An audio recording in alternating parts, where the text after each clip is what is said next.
यार स्टूडेंट्स, आज की वीडियो में बात करने वाले हैं क्लास 10th अभी जो मिड टर्म एग्जामिनेशन हुआ था बॉयज शिफ्ट का सेकंड शिफ्ट जिसे हम कहते हैं, उसका बेसिक का पेपर हमने सॉल्व किया है। ठीक है, तो बिना किसी देरी के शुरू करते हैं।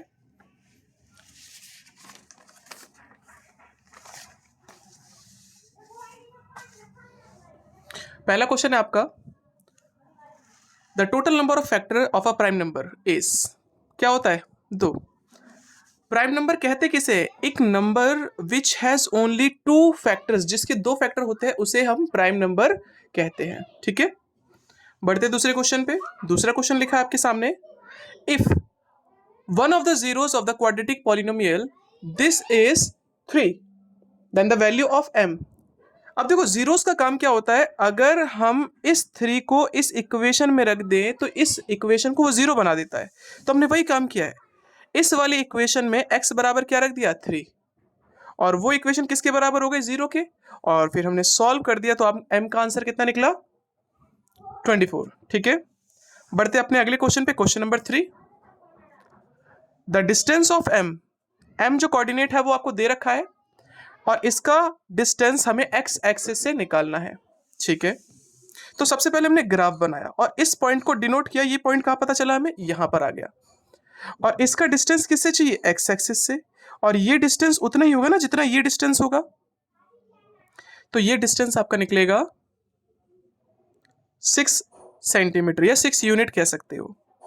-6 इसलिए नहीं कह सकते क्योंकि डिस्टेंस कभी नेगेटिव नहीं होता। ठीक है, बढ़ते अपने अगले क्वेश्चन, क्वेश्चन नंबर 4 पे।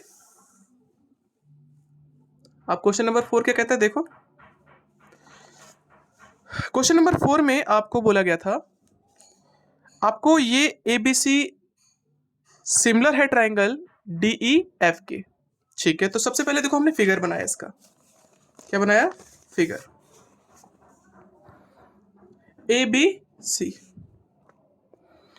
ABC और DEF जैसे दे रखा था। अब हमें पता होना चाहिए CPST से इनकी जो करॉस्पॉन्डिंग एंगल्स होते हैं वो बराबर होते हैं, साइड्स का रेशियो जो होता है वो बराबर होता है। तो एंगल B किसके बराबर होगा? ये वाला एंगल बराबर होगा इसके। अगर ये 53 दे रखा है तो ये भी 53 होगा। इसी तरह से एंगल F दे रखा है 76, F तो यहाँ पर है। अगर ये 76 है तो ये भी 76 होगा। अब हमें क्या निकालना है? Angle A। ट्राइंगल के तीनों एंगल का सम कितना होता है? 180। तो वो हमने करके दिखा रखा है आपको। तो हमारा आंसर जो है आप चेक कर सकते हो। ठीक है, बढ़ते हैं हम अपने अगले क्वेश्चन पे। क्वेश्चन नंबर 6, फिफ्थ पे। एक चीज याद रखना भाई, प्लस माइनस छोटा मोटा गलती हो सकता है, उसके लिए पहले ही सॉरी। ठीक है, क्योंकि जल्दबाजी में हम भी प्लस माइनस मिस्टेक कर देते हैं और अभी मैंने क्रॉस चेक भी नहीं किया है क्योंकि वीडियोस मैंने लिखने का काम आज ही किया था। तो चलो बढ़ते अपने अगले क्वेश्चन पे। देखो, if median and mode, median दे रखा है 52 एंड मोड दे रखा है 52.4, तो बताओ मीन क्या होगा?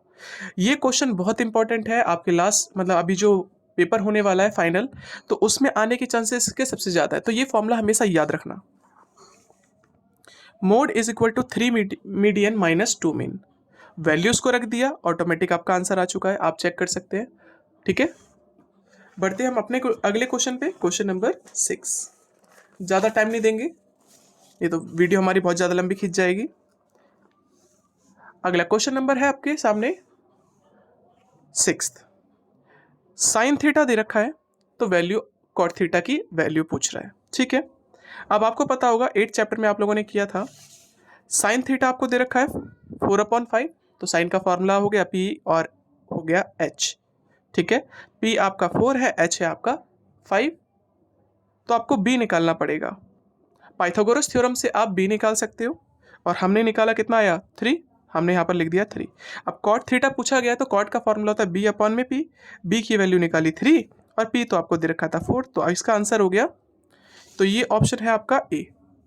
ठीक है, पढ़ते अपने अगले पे।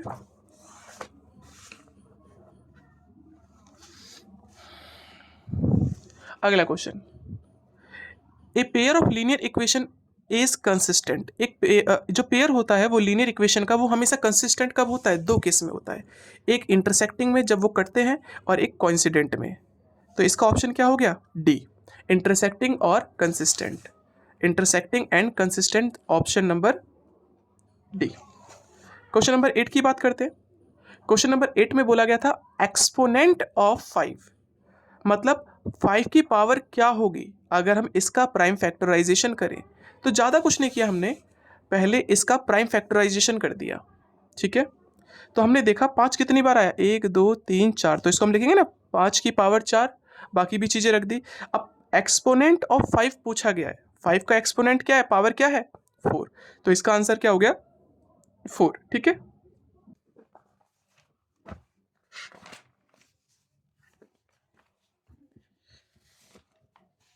अगला क्वेश्चन है आपका नाइन्थ क्वेश्चन देख सकते हैं आप, आपके सामने लिखा है, नॉर्मल क्वेश्चन है, ज़्यादा हार्ड नहीं है, लेंथ दे रखी है, आप चेक कर सकते हो क्वेश्चन का, हमने फिगर भी बना रखा है सबसे पहले, ठीक है। पहले क्वेश्चन पढ़ लो आप, क्योंकि इसमें हम ज़्यादा टाइम देंगे नहीं, ठीक है। क्वेश्चन आपके सामने है और हमने सॉल्यूशन करके दे रखा है, तो इसका ऑप्शन जो हो जाएगा वो क्या हो जाएगा 45, ओके।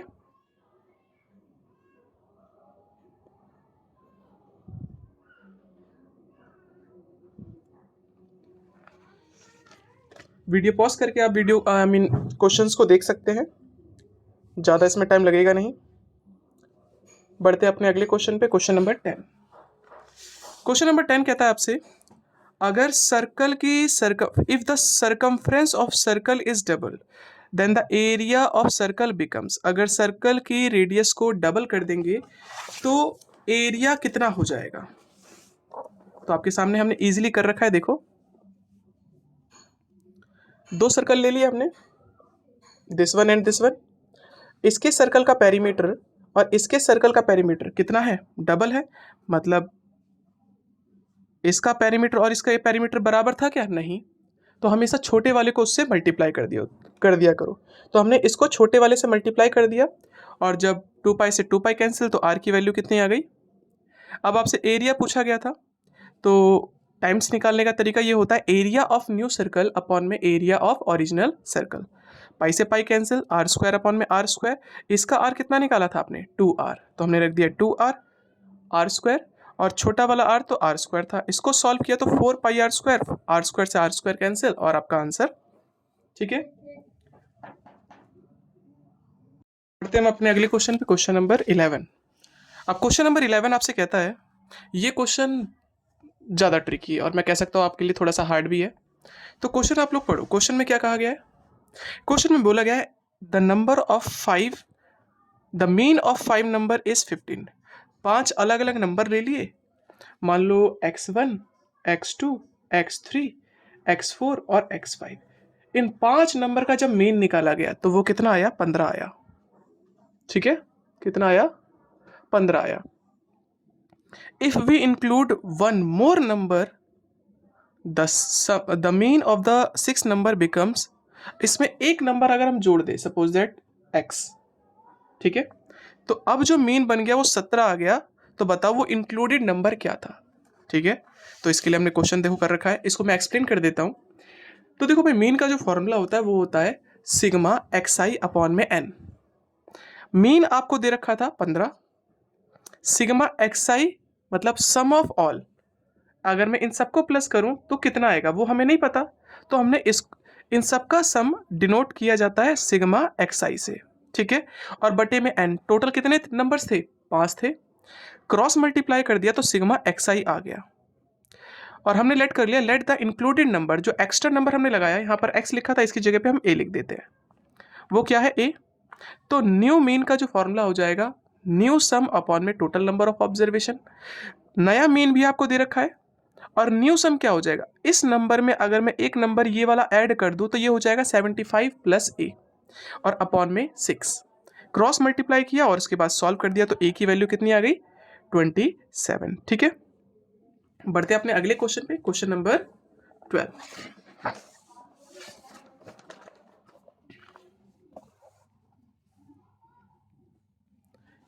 क्वेश्चन नंबर आपसे 12 कहता है which of the following is not defined. Not defined किसके केस में नहीं होता, तो ये मुझे बताने की जरूरत नहीं है, आपको पता होना चाहिए, टेबल याद होनी चाहिए। Cos cosec 0 is equal to not defined. ठीक है, इनमें से जो ऑप्शन सही है उसे आपको टिक करना था, तो वो ऑप्शन उसी में होता है और किसी में नहीं होता। तो अगला क्वेश्चन है आपका क्वेश्चन नंबर 13। 13 क्वेश्चन क्या कहता है, देखो 13 क्वेश्चन में लिखा है इन ट्राइंगल ABC PF, ये जो साइड है PF is parallel to BC। अगर ये लाइन इस लाइन के पैरेलल है तो बीपीटी थ्योरम आपसे कहती है दिस अपॉन में this is equal to this upon में दिस। ठीक है, और AP आपको दे रखा था, ये भी दे रखा था, और टोटल साइड दे रखी है। ठीक है, अगर हमने एक साइड को x माना तो ये साइड क्या हो जाएगी, इस टोटल में से इसको माइनस करते ही ये वाली साइड निकल जाएगी। तो मतलब 14.4 में से अगर मैं x साइड को माइनस कर दूँ तो ये वाली साइड आ जाएगी। ठीक है, तो इसी का यूज करते हुए बीपीटी थ्योरम लगाया, ये बटे में ये, मतलब AP अपॉन में BP is equal to AF upon में FC। सॉल्व किया तो आपकी वैल्यू कितनी आ गई x की, और क्वेश्चन में हमसे पूछा गया था, क्वेश्चन में पूछा गया था द लेंथ ऑफ CF की लेंथ क्या होगी।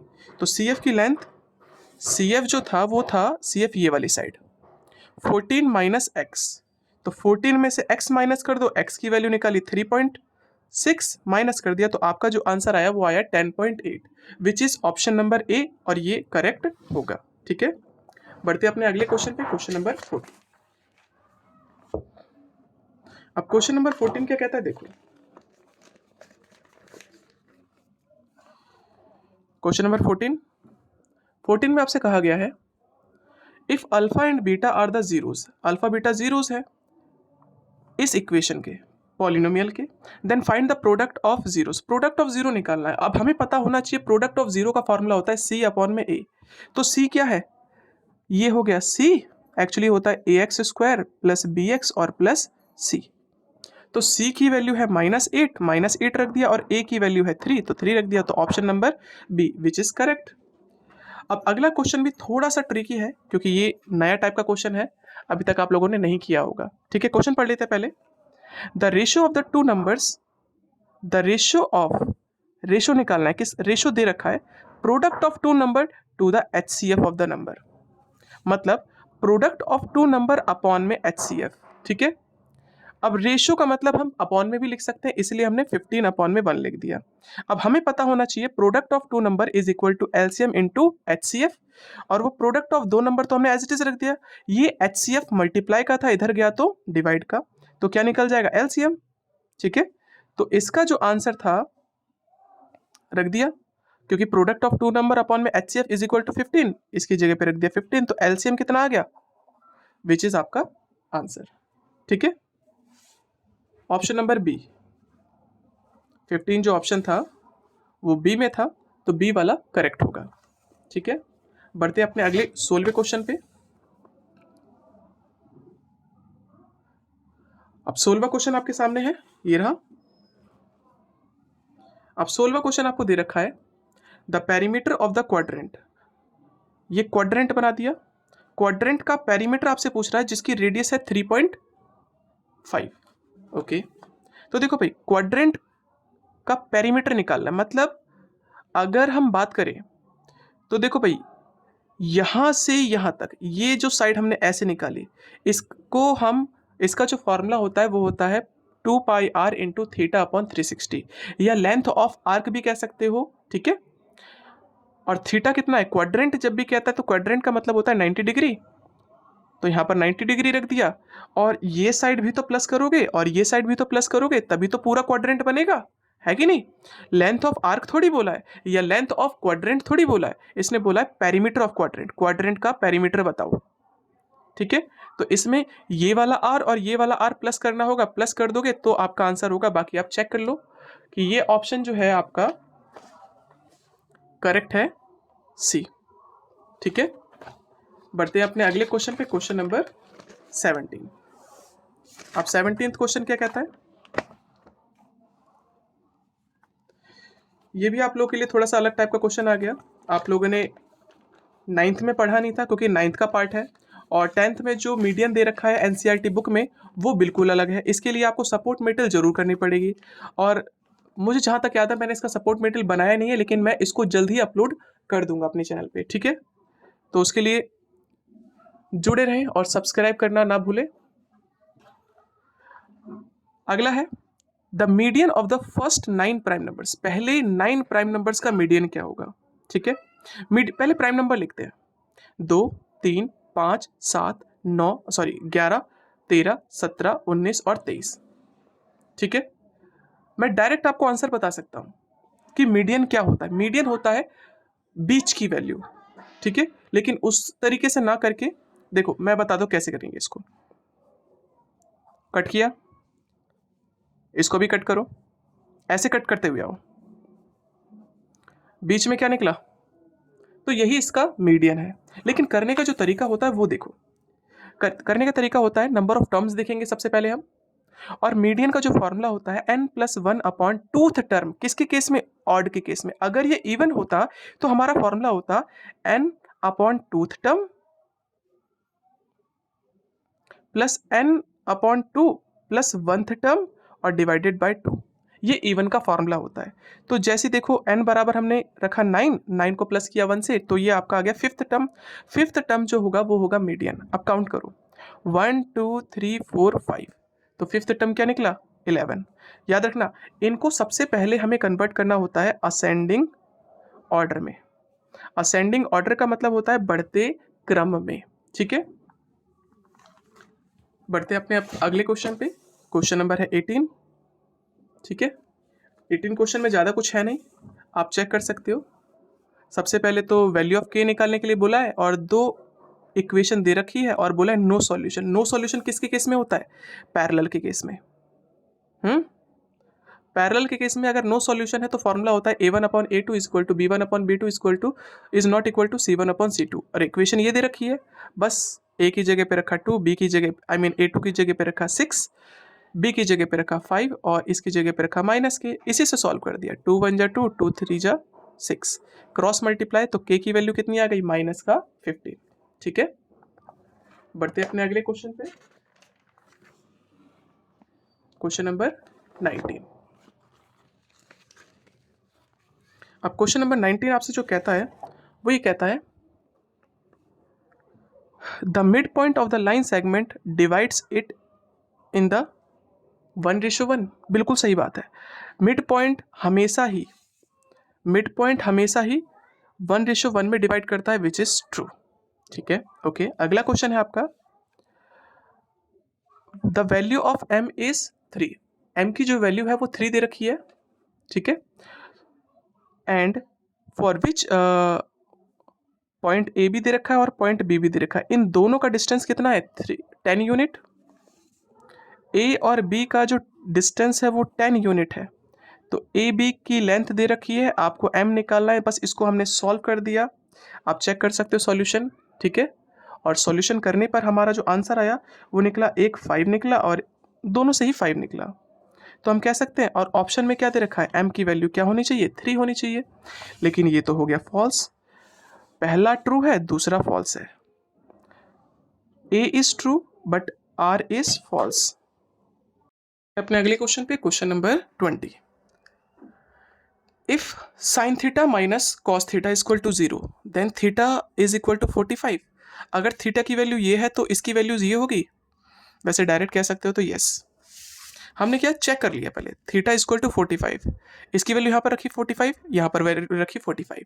तो साइन 45 की वैल्यू होती है 1/√3, सॉरी 1/√2, इसकी भी वैल्यू 1/√2, कैंसिल और वैल्यू कितनी आ गई, 0, तो विच इज ट्रू।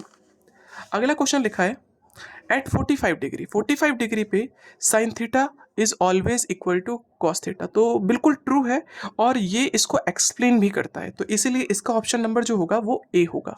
क्या होगा, ए। तो यहाँ पर लिखा भी है A, both assertion and reason are true and R is correct explanation of A, ठीक है। बढ़ते हैं अब क्वेश्चन नंबर 21। अब देखते हैं क्वेश्चन नंबर 21 क्या कहता है। क्वेश्चन नंबर 21 आपके सामने ये रहा। तो देखो भाई, ये क्वेश्चंस जब इजी आ जाएंगे तो मैं इसको एक्सप्लेन नहीं करूंगा, आपके सामने बस आंसर रखा होगा। इक्वेशन दे रखी है, अब बस इसको सॉल्व करना है एक्स और वाई को, तो आप कोई सा भी मेथड लगा सकते हो। ये आपके सामने क्वेश्चन है, इसमें हमने लगाया एलिमिनेशन मेथड। कौन सा? आप चाहो तो इसमें सब्स्टिट्यूशन मेथड भी लगा सकते हो, वो आपके ऊपर है, क्योंकि इसमें ऐसा कुछ मेंशन नहीं है कि कौन सा मेथड लगाना है। ठीक है, तो जो जिसको सुटेबल लगता है वो वैसे कर सकता है। वैसे एक और मेथड था, अगर आपको याद हो, क्रॉस मल्टीप्लिकेशन मेथड, वो आपका कटा हुआ है, वो एक्चुअली काफ़ी सालों से कटा हुआ आ रहा है, तो इस बार नई बुक में आई थिंक है भी नहीं। ठीक है, तो ये आपका आंसर है। जो क्वेश्चंस इजी होंगे उसके बारे में एक्सप्लेन ना करके आपके सामने बस वीडियो होगा, तो आप लोग उसको वीडियो को पॉज कर ले और समझे उसको। ठीक है, क्वेश्चन नंबर 22, कॉट थीटा की वैल्यू दे रखी है, तो आपको बोला है 4 cos theta minus 3 sine theta upon में 4 cos theta plus 3 sine theta, इसकी वैल्यू निकालनी है। ठीक है, तो देखो मैंने सबसे पहले क्या किया, आपके सामने रखा हुआ है आंसर, आप आराम से देखो, बिल्कुल इजीली समझ में आएगा। कॉट थीटा की वैल्यू दे रखी है, तो हमने पाइथागोरस थ्योरम से एच निकाला, साइन थीटा निकाला और कॉस थीटा निकाला, और बस इसमें क्या कर दिया, रख दिया। इसके बाद ये लिखा, इसके बाद ये और ये जो आप बता रहा है वो ट्रू। आप वीडियो को पॉज कर ले, ठीक है, और समझने की कोशिश करें। बढ़ते हैं हम अगले क्वेश्चन पे, क्वेश्चन नंबर इसी का और वाला पोर्शन। ठीक है,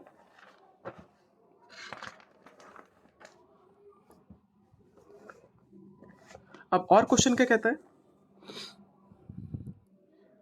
cot A plus B is equal to 1/√3 और cot A minus B is equal to 1/√3, तब बताओ ए और बी की वैल्यू क्या होगी। ठीक है, कॉट की वैल्यू दे रखी है और कॉट ए माइनस बी की वैल्यू दे रखी है। कॉट की वैल्यू 1/√3 कब होती है, 60 डिग्री पे, और इसकी वैल्यू होती है 30 डिग्री पे। बस इसके बाद हमने एलिमिनेशन मेथड लगा लिया और आपका आंसर कंप्लीट। ठीक है, बढ़ते हैं अपने अगले क्वेश्चन पे, क्वेश्चन नंबर 23। आप वीडियो को पॉज कर सकते हैं और समझ सकते हैं।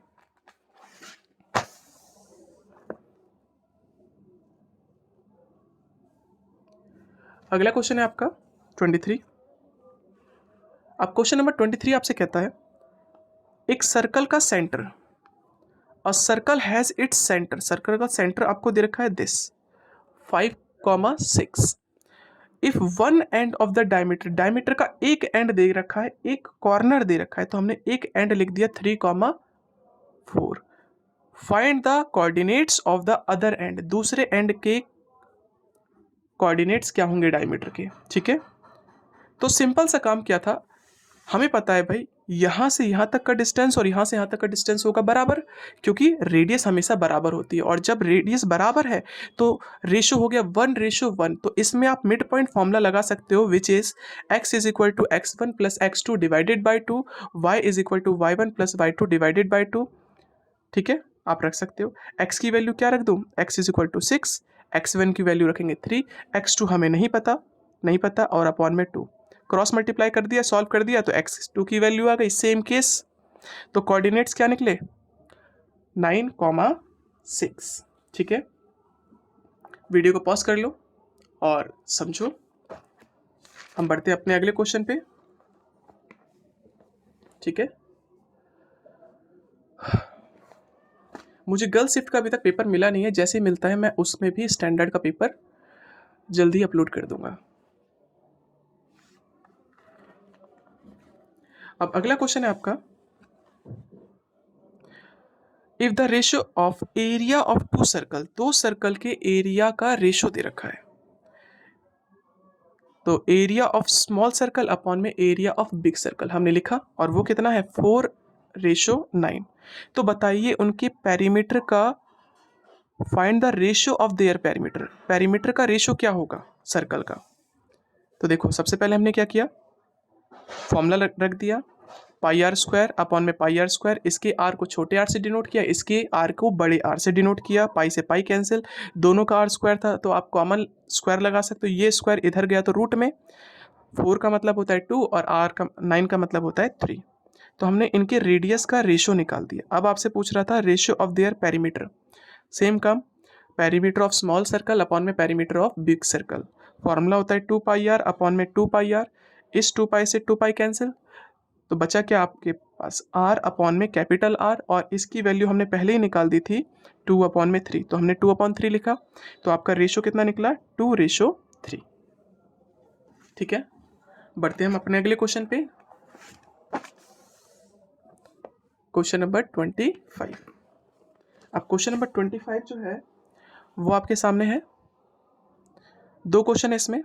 सबसे पहला है find a quadratic polynomial, quadratic polynomial find करनी है, whose zeros are double of the zeros of this, इसके जीरोस को डबल कर दिए जाएंगे तब उसके पॉलिनोमियल फाइंड आउट करनी है। ठीक है, पॉलिनोमियल दे रखी है, तो सबसे पहले हमने काम किया इसी पॉलिनोमियल से अल्फा प्लस बीटा निकाला और अल्फा इंटू बीटा निकाला। फॉर्मूला होता है -b/a और होता है c/a। वैल्यू रख दी b = -4, a = 1, तो कितना आ गया, माइनस है माइनस कैंसिल, 4, c/a, c है आपका -5 और a है आपका 1, कितना आ गया। अब लिखा था ना if zeros are double, means अगर जीरोज डबल कर दिए जाए, इसका जीरो एक अल्फा था तो इसका एक जीरो हो जाएगा 2 अल्फा, इसका एक जीरो बीटा था तो इसका एक जीरो हो जाएगा 2 बीटा। अब उससे हमें इक्वेशन बनानी, तो ओरिजिनल पॉलिनोमियल का जो फॉर्मूला होता है वो हमेशा याद रखना, वो होता है x² माइनस ब्रैकेट में अल्फा प्लस बीटा x और फिर प्लस अल्फा बीटा, x² का x² रखा, माइनस का माइनस, अब अल्फा की जगह पे क्या रखेंगे, 2 अल्फा, क्योंकि डबल कर दिया है। सेम केस 2 बीटा, ब्रैकेट में x प्लस अल्फा की जगह पे 2 अल्फा, बीटा की जगह पे 2 बीटा, सेम रख दिया। इधर से कॉमन निकाला 2, अंदर बचा अल्फा प्लस बीटा, 2 2 जा 4 अल्फा इंटू बीटा, इसको सेम रख दिया, इसको भी सेम रख दिया। अल्फा प्लस बीटा क्या निकाला था आप लोगों ने, 4, तो यहाँ रख दिया 4x सेम, और अल्फा इंटू बीटा था माइनस का 5, बस रख दो माइनस का 5, और सॉल्व किया x² माइनस का 8 प्लस माइनस माइनस 5 चौके 20, आपका आंसर खत्म। ठीक है, बढ़ते हैं इसी के और वाले क्वेश्चन में, देखते हैं क्वेश्चन नंबर और क्या कहता है आपसे। क्वेश्चन नंबर और है, आपको ये एक इक्वेशन दे रखी है और इससे आपको जीरोस फाइंड आउट करने के लिए बोला है। तो इस क्वेश्चन में ज़्यादा कुछ नहीं है, अगर सेकंड चैप्टर कर रखा होगा तो आप चेक कर लो, आपका आंसर आराम से आ जाएगा कि इसमें कुछ समझाने वाली चीज़ नहीं है। ठीक है, देख लिया, आप वीडियो को पॉज भी कर सकते हो, समझ सकते हो। हम बढ़ते हैं अपने अगले क्वेश्चन पे, क्वेश्चन नंबर 26।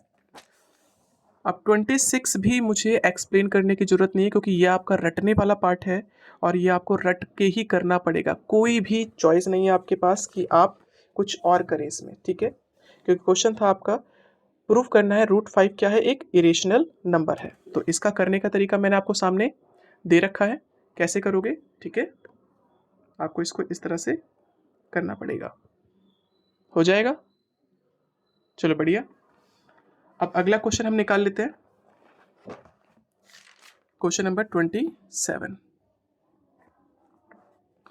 क्वेश्चन नंबर 27, देखो भाई थोड़ा सा बड़ा क्वेश्चन है, लंबा क्वेश्चन है, और इसमें गलती थी। गलती क्या थी कि इस क्वेश्चन में सबसे बड़ी गलती देखो यहाँ पर ये है कि यहाँ पर 7 दे रखा है ना, यहाँ पर ये जो 5 दे रखा है विच इज़ रॉन्ग, ये वाला पोर्शन जो है थोड़ा सा गलत है। यहाँ पर 5 साइन थीटा ना होकर 7 साइन थीटा होगा। अगर मैं इसको लेके करूँगा तो ये आंसर कभी नहीं आ सकता। ठीक है, तो पहले मैंने उसी से किया था, जो कि थोड़ी बहुत गलती हो गई थी, बाद में मैंने इसको करेक्ट किया है।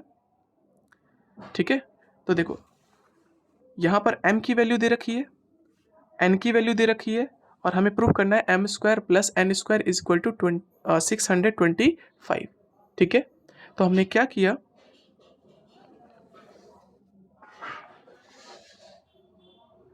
m की वैल्यू दिख रही है, स्क्वायरिंग बोथ साइड कर दिया तो इक्वेशन कुछ इस तरह से बनी। n की वैल्यू दे रखी है, स्क्वायरिंग बोथ साइड कर दिया, इक्वेशन कुछ इस तरह से बनी। और जो क्वेश्चन में बोला गया था m² + n² = ये आपका आंसर आएगा। ठीक है, तो जो m² की वैल्यू आई थी वो हमने ये उठा के रख दी, फिर प्लस n² की जो वैल्यू आई थी वो उठा के नीचे रख दी। ये माइनस का था और ये प्लस का पूरी तरह से कैंसिल। तो देखो भाई यहाँ पर मैंने ऑलरेडी करेक्ट किया है, ये 5 था ना, पहले मैं 5 को लेकर कर रहा था जिसकी वजह से मेरा आंसर नहीं आया था, तो ये 7 है एग्जैक्टली। यहाँ पर आप लोग करेक्ट करना, ये है 7, क्या है ये 7, और 7 का स्क्वायर क्या होता है 49। ठीक है, तो यहाँ पर अगले स्टेप में मैंने इसको 49 लिखा है 25 से हटा के, और फिर बाकी सारी चीज़ सॉल्व करी, तो ये प्लस का ये माइनस का कैंसिल। अब देखो, अब हमने क्या किया, इसको यहाँ पर रखा और इसको यहाँ रखा, सेम काम यहाँ पर इसको रखा और यहाँ रखा, कॉमन निकाल दिया 49 और दोनों को अंदर, इसमें से भी कॉमन निकाल दिया। और हमें पता होना चाहिए इसका जो फॉर्मूला होता है वो होता है 1, इसका भी फॉर्मूला होता है 1, और सॉल्व कर दिया तो आपका आंसर आया कुछ इस तरह से। क्वेश्चन नंबर 28 आपसे कहता है फाइंड द वैल्यू ऑफ के की वैल्यू निकालनी है इन्फिनाइट नंबर ऑफ सॉल्यूशन के लिए। आपको पास दो इक्वेशन दे रखी है, ठीक है, तो वो दो इक्वेशन हमने यहाँ पर लिख दी। अब a1 क्या होता है, x के बगल वाला, b1 होता है y के बगल वाला, और जो बच जाता है एक्स्ट्रा वो होता है c। इसी तरह से a2 b2 c2 निकाल दिया। इन्फिनाइट नंबर ऑफ सॉल्यूशंस का मतलब होता है a1 upon a2 is equal to b1 upon b2 is equal to c1 upon c2।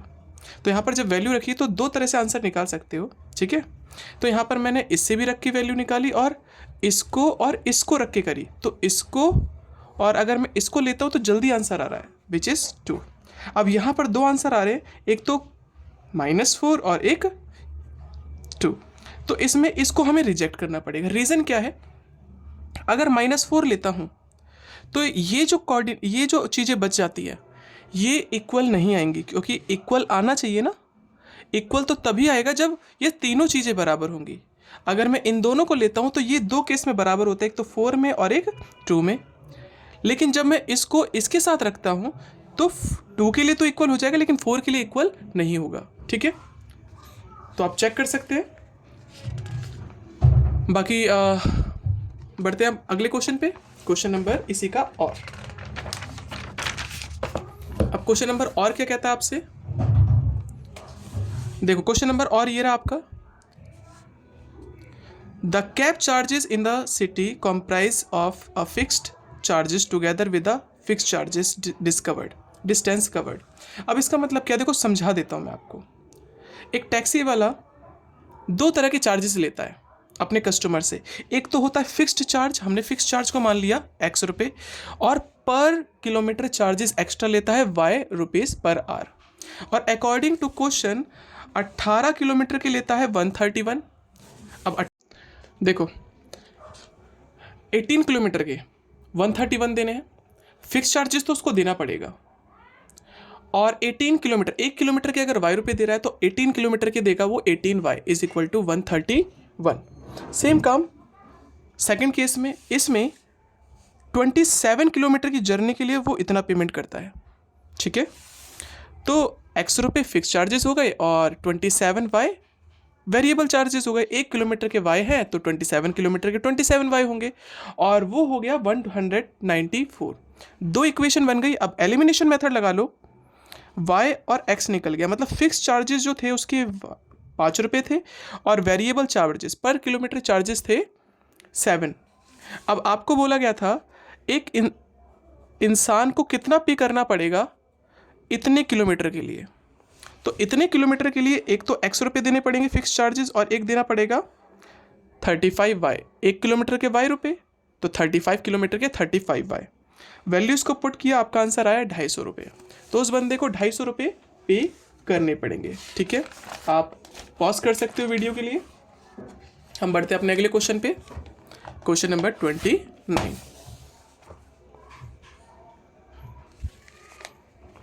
29 question.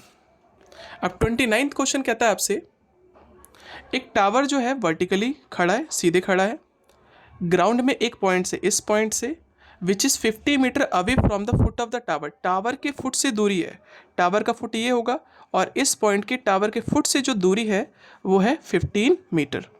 और एंगल ऑफ एलिवेशन टॉप का, यहाँ से angle of elevation, and elevation का मतलब होता है ऊपर की तरफ देखना, तो जो एंगल बन रहा है वो बन रहा है 60 डिग्री। तो बताइए हाइट ऑफ द टावर क्या होगी, ये क्या होगा। तो बहुत इजी क्वेश्चन है, क्वेश्चन देखिए और आपको समझ में आ जाएगा, ठीक है। बढ़ते हैं हम अगले क्वेश्चन पे, क्वेश्चन नंबर 29 तो हो गया। अब करते हैं 30 क्वेश्चन ट्रिकी है और थोड़ा सा,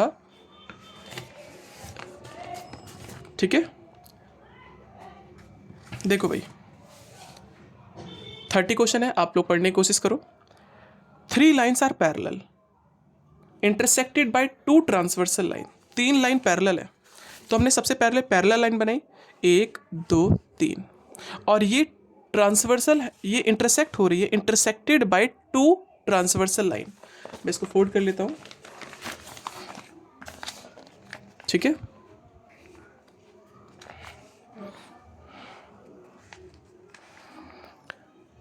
three lines are parallel intersected by 2 transversal line. ये जो 3 लाइन पैरेलल हमने बनाई, ये इंटरसेक्ट हो रही हैं 2 लाइन से। कितनी लाइन से? 2 लाइन से।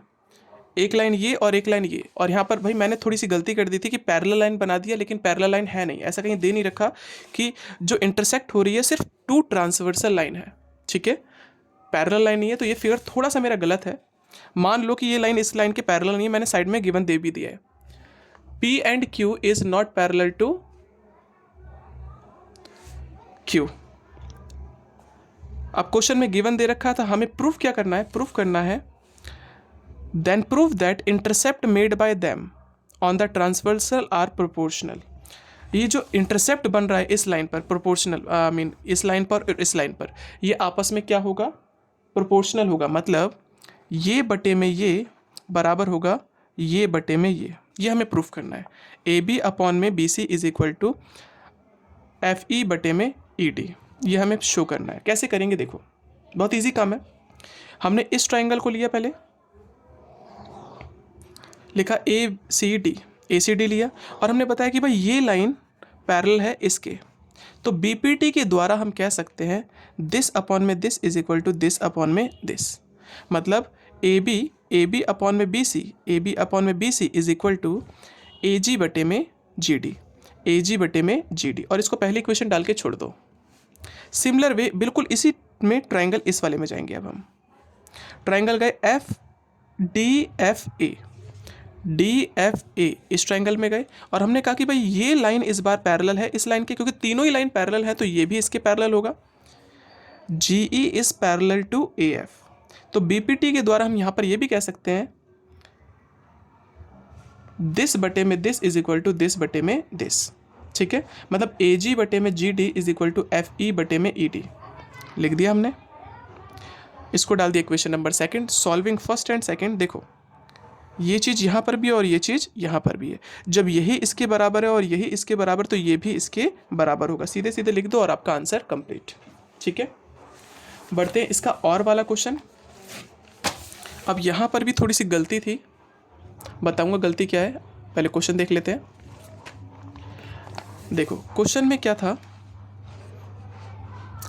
2 triangles A B C and B D C right angled at A and D. बस यही गलती है, राइट एंगल ए पर तो है लेकिन ये डी गलत है, जबकि यहाँ पर क्या होना चाहिए? सी होना चाहिए, ठीक है।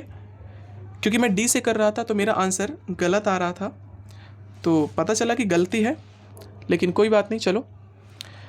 अब आपको प्रूफ क्या करने का? प्रूफ भी दे रखा है आपको, और बोला गया है कि बी सी जो है वो सेम साइड पर है, तो ये भी गलती हो गया एक तरह से। तो हमने ए बी, पहले हमने डी सी लिखा था क्योंकि ट्राइंगल में दे रखा था एंगल ए भी 90 का है और डी भी 90 का है। जब ये गलत है तो हम कैसे ले सकते हैं इसको? तो हमने ए बी सी डी लिख दिया, ठीक है। ये करेक्ट है, ये ऊपर वाला जो सर्कल है वो इनकरेक्ट था अकॉर्डिंग टू क्वेश्चन।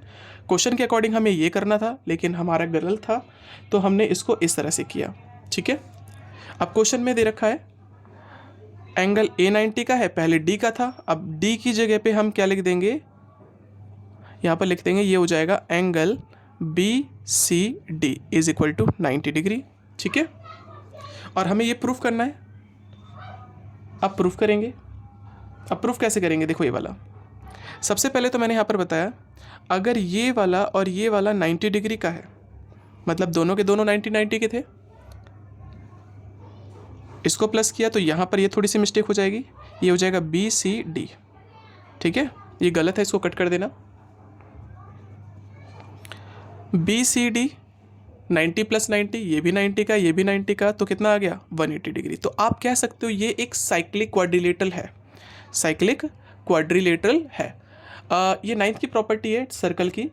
अगर किसी सर्कल के अंदर कोई भी क्वाड्रिलेटरल हो तो उनके आमने सामने के एंगल्स का सम हमेशा 180 डिग्री होता है, और अगर 180 है तो ये एक साइक्लिक क्वाड्रिलेटरल है। हमने क्या प्रूव कर दिया कि इसको और इसको प्लस करने पे अगर 180 आ रहा है तो हम कह सकते हैं ABCD is a cyclic quadrilateral.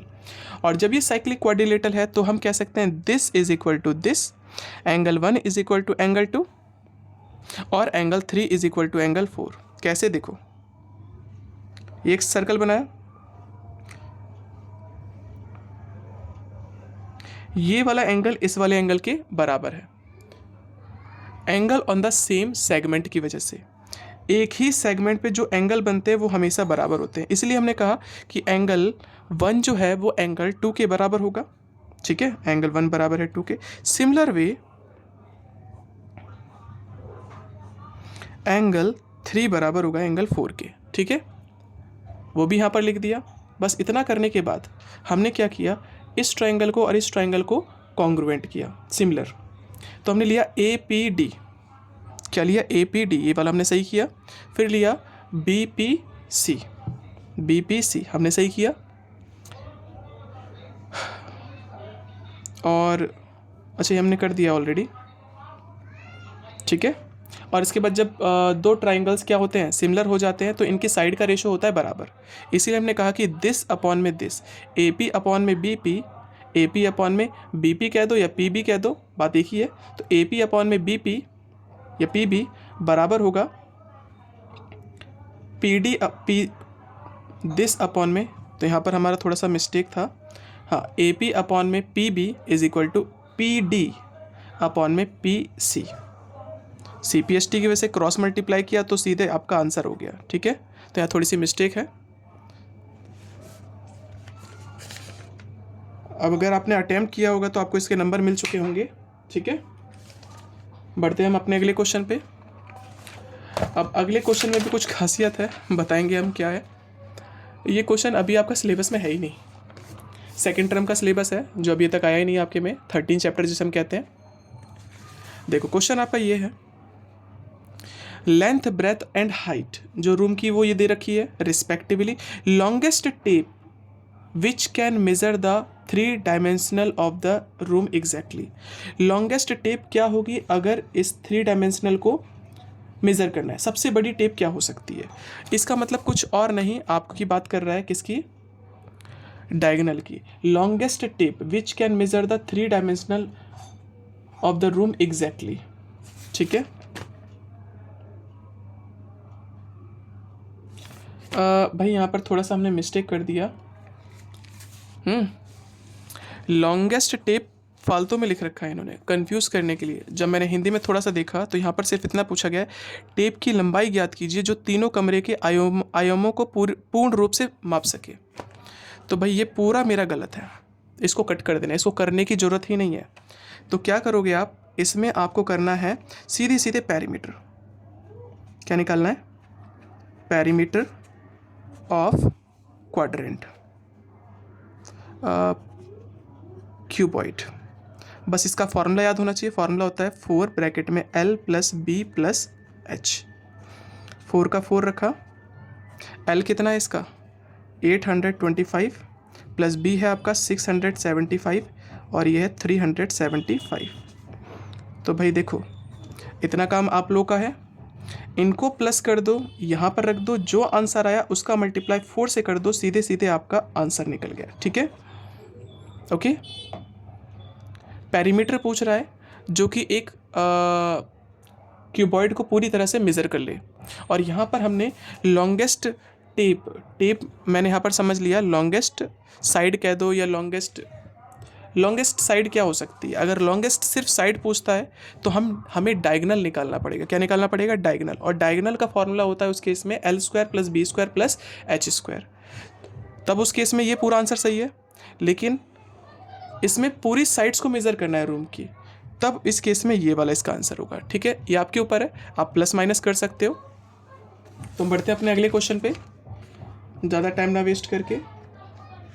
Question number 32।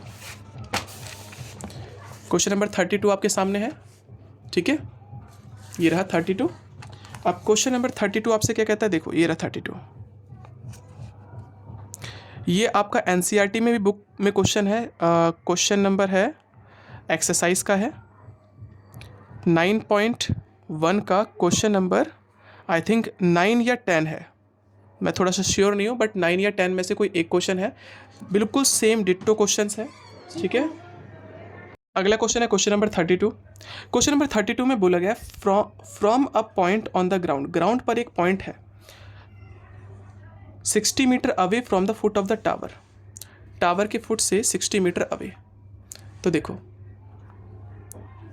ये मान लो टावर है, टावर से 60 मीटर अवे एक पॉइंट है।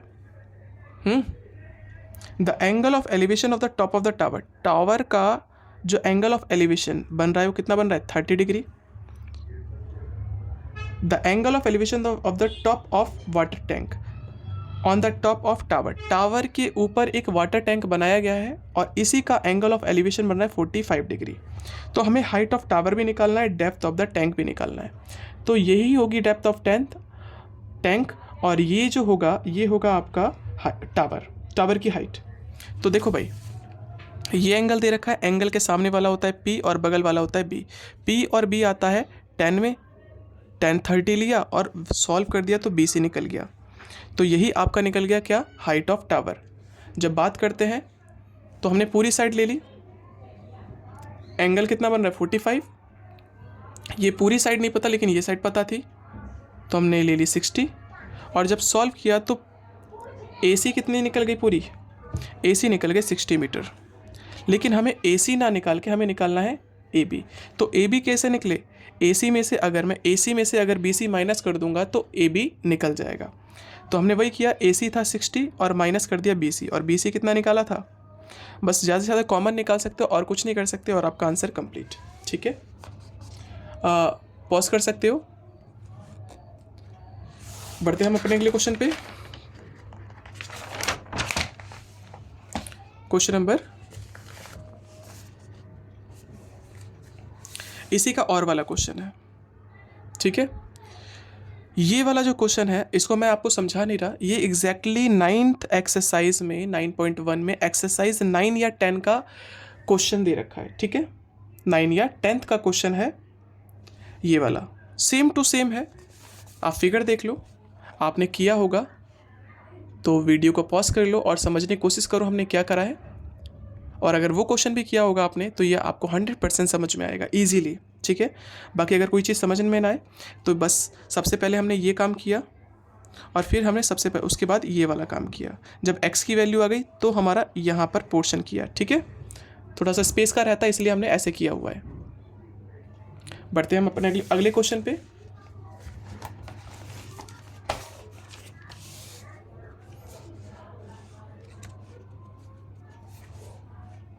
अगला क्वेश्चन है आपका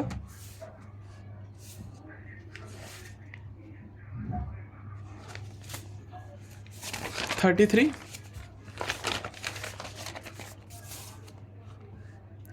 देखो भाई 33 जो क्वेश्चन है आपका, इसमें आपको दे रखा है if a line is parallel to one side of the triangle to intersect the other two sides in the distinct point, then prove that other two sides are divided in the same ratio। Exactly ये BPT theorem की बात कर रहा है, BPT theorem या Thales theorem, ठीक है।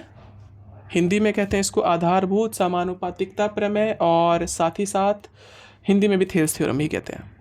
तो ये थेल्स थ्योरम हमें प्रूफ करने के लिए कह रहा है। तो देखो भाई थेल्स थ्योरम के लिए एक्सप्लेन मैं कर नहीं रहा क्योंकि ऑलरेडी आप लोगों ने कर रखा होगा थेल्स थ्योरम के नाम से ही। बाकी आप आंसर चेक कर लो, एक तो ये पोर्शन है आपका, दूसरा पार्ट अभी हमने किया है तो उसको भी दिखा देता हूँ मैं आपको, पहले इसको चेक कर लो, ठीक है।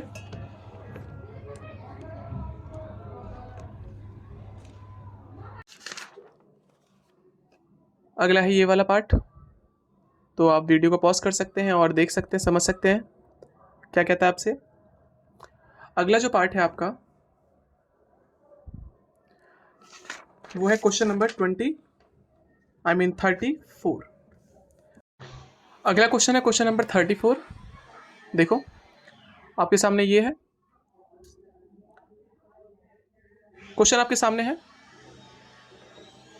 ये एग्जैक्टली एनसीईआरटी की तरह ही है, तो इसका भी हमने आंसर कर रखा है, आप चेक कर सकते हो। ठीक है, एक्सप्लेन नहीं कर रहा मैं आपको, एक्सप्लेन करने में ज़्यादा, वैसे भी वीडियो हमारी ज़्यादा लेंथी हो गई है, और करेंगे तो और ज़्यादा लेंथी हो जाएगी। ओके, तो हम बढ़ते हैं इसका अगला काम। इसका अगला पेज जो है, इस ये क्वेश्चन छोटा नहीं है, बड़ा है। तो यहाँ पर हमने दूसरी इक्वेशन बनाई और इसके बाद इसको सॉल्व कर दिया। ठीक है, सॉल्व करने के बाद जो भी हमारा आंसर आया, x की वैल्यू 25 और y की वैल्यू। फिर बढ़ते हैं अपने अगले क्वेश्चन पे, क्वेश्चन नंबर 35। अब 35 क्या कहता है? 35 क्वेश्चन है आपका, ये रहा। मीन आपको दे रखा है, तो मिसिंग फ्रीक्वेंसी x और y पूछ रहा है और ऑल्सो मोड भी पूछ रहा है। ठीक है, आपका आंसर ये रहा। चेक कर सकते हैं आप इसको और समझ सकते हैं। बाकी इसका जो मोड का काम है, मोड भी हमने कर रखा है, पॉज करके वीडियो को देख सकते हैं। और मोड का काम ये रहा। ओके, तो मोड भी हमने निकाल रखा है। हो सकता है प्लस माइनस में छोटी सी मिस्टेक हो गई हो, तो उसके लिए अभी से सॉरी। कमेंट्स में आप लोग बहुत सारा कहते हो कि सर हमने गलती कर दी। हाँ, मिस्टेक हो जाती है हमसे भी थोड़ी बहुत प्लस माइनस में, जल्दबाजी के चक्कर में, उसके लिए रियली सॉरी। कोशिश करूंगा कि आगे ऐसी गलती ना हो। बाकी मेथड में कहीं गलती नहीं होती, मेथड आपका सही रहता है। ठीक है, तो बढ़ते हैं अपना अगला क्वेश्चन, क्वेश्चन नंबर, इसी का और वाला पार्ट। तो और वाला पार्ट जो है वो हमने पीछे कर रखा है। पहले क्वेश्चन दिखा देते हैं आपको। देखो, क्वेश्चन आपका ये रहा।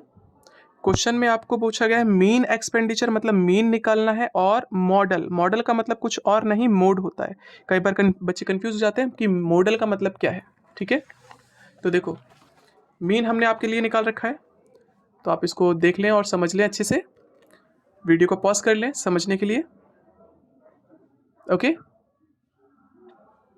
और इसके बाद मॉडल बोला गया है, मतलब मोड निकालना है, तो मोड भी हमने आप लोगों के लिए निकाला है, ये रहा। मोड का भी आंसर कर रखा है पूरा। ठीक है, तो हम बढ़ते हैं अपने अगले क्वेश्चन, क्वेश्चन नंबर 36। 36। अब 36 क्वेश्चन जो है, क्वेश्चन आपके सामने ये रहा। क्वेश्चन आप लोगों ने देख लिया। ए बी सी और डी कोऑर्डिनेट दे रखे हैं, बाकी इनसे हमें ज़्यादा कोई मतलब नहीं है। अब क्वेश्चन में हमने ए बी सी डी बना दिया क्योंकि एक रेक्टेंगल दे रखा था, और आपसे बस पूछ रहा है, पूछा गया आपको मिड पॉइंट निकालना है सी डी का, तो हमने सीधे सीधे सी डी का मिड पॉइंट निकाल दिया मिड पॉइंट फॉर्मूले से। ठीक है, उसके बाद आपसे पूछ रहा है find the length of the wire needed to join this, कितनी लेंथ चाहिए होगी ए बी सी डी को ज्वाइन करने के लिए। ठीक है, तो सबसे पहले हमने इसका पेरीमीटर निकाल दिया, डिस्टेंस निकाल दिया, ए बी की लेंथ निकाल दी, बी सी की लेंथ निकाल दी, इसी तरह से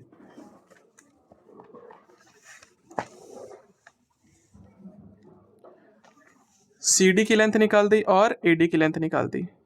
टोटल लेंथ बोला गया था, तो टोटल लेंथ कितनी हो गई? 50 प्लस, तो देखो टोटल लेंथ लिखना था, मैंने क्या ही लिख दिया, total length.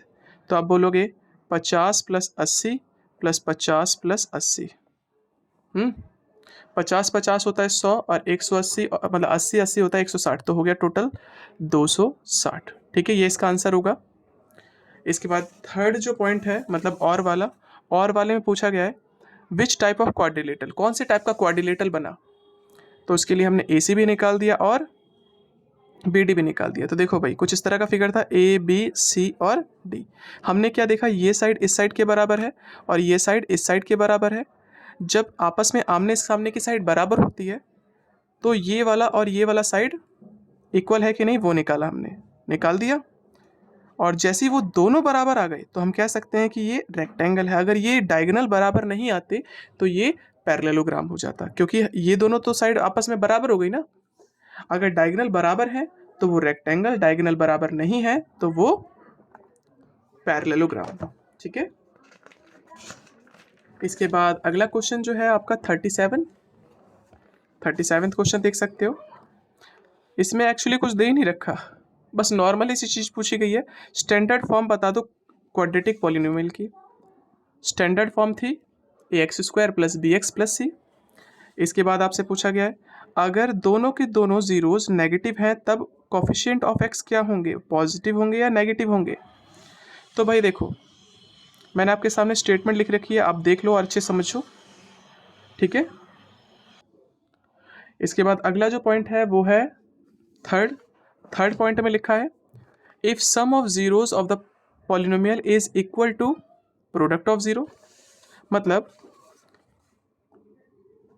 Some of zero product of zero के बराबर है तब रिलेशनशिप बताना है हमें उनके कॉफिशिएंट का, ठीक है। फॉर्मूला होता है माइनस बी अपॉन ए, इसका फॉर्मूला होता है सी अपॉन ए से ए कैंसिल, तो रिलेशन पता चल गया सी इज इक्वल टू बी होगा, ओके। फिर इसका और वाला जो क्वेश्चन है इसमें क्वाड्रेटिक पॉलिनोमियल को फाइंड आउट करने के लिए कहा गया है अगर एक जीरो दे रखा है ये और दूसरा जीरो दे रखा है, तो हमने ज़्यादा कुछ नहीं जीरोस लिखे और जो पॉलिनोमियल का फॉर्मूला होता है उसमें बस पुट कर दिया, आपका आंसर कंप्लीट। तो वीडियो को पॉज कर लें समझने के लिए।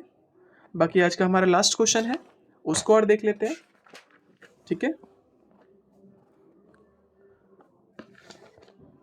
देखो भाई फिगर आपके सामने है 38। काओ बफेलो हॉर्स दे रखे हैं, इनको बांधा गया है 3 कॉर्नर्स में और हर एक की लेंथ कितनी है 3.5। कैलकुलेट करना है area of park that can be graced, कितना पार्ट ऑफ एरिया ग्रेस कर सकते हैं, ठीक है। तो देखो भाई एंगल नहीं पता मुझे, तो लगा दिया pi R square into theta upon 360, है ना। तो एंगल नहीं पता तो हमने इसको x मान लिया, इसको y मान लिया और इसको z मान लिया। तो ये कितना एरिया ग्रेस करेगा बफेलो, तो pi R square into theta upon 360। ये कितना करेगा pi R square into Y upon में 360। ये कितना करेगा pi R square into Z upon में 360। कॉमन निकाल दिया पाई आर स्क्वायर, अंदर जो बचा लिख दिया।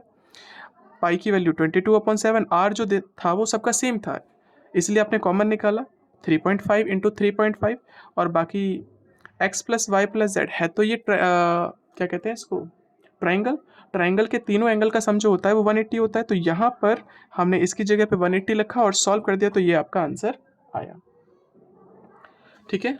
फिर इसके बाद अगला जो क्वेश्चन है, क्वेश्चन में लिखा है calculate the perimeter of the portion of the park that can be graced, कितना पोर्शन ऑफ पार्क ग्रेस किया जा सकता है उसका पेरीमीटर बताओ। तो यहाँ पर भाई थोड़ा सा ना हो सकता है घपला। कैसे, अब इसमें घपलेबाजी क्या है, मतलब ट्रिकी क्या है। पेरीमीटर पूछ रहा है portion of the park that can be graced, park का कौन सा पोर्शन वो ग्रेस कर सकते हैं।